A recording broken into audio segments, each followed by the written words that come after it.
Si vous croyez que vos droits sont lésés au Québec, commencez par consulter la Charte des droits et libertés de la personne pour comprendre vos droits fondamentaux tels que l'égalité et la liberté d'expression.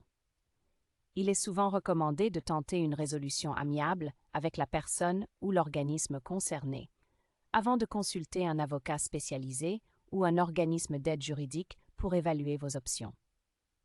Si la situation ne se règle pas, vous pouvez porter plainte à la Commission des droits de la personne et des droits de la jeunesse, CDPDJ, dans un délai d'1 an.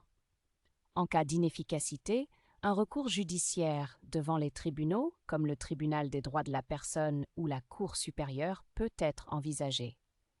Vous pouvez aussi déposer une plainte auprès d'autres autorités compétentes selon la nature de la violation, comme la Régie du logement ou la CNESST.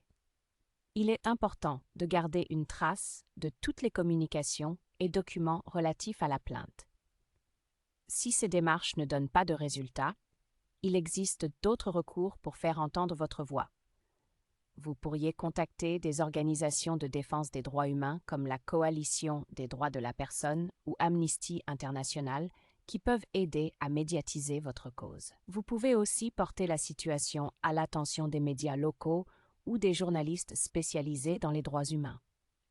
En outre, vous pouvez interpeller vos élus provinciaux ou fédéraux en leur exposant votre situation.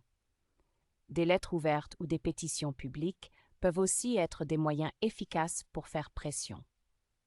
Si la violation est d'ordre institutionnel, vous pourriez demander une enquête auprès du vérificateur général ou d'autres instances indépendantes, comme le commissaire à l'intégrité. Si ces démarches échouent, une forme de protestation pacifique pourrait permettre de mettre en lumière l'injustice dans le respect de la loi.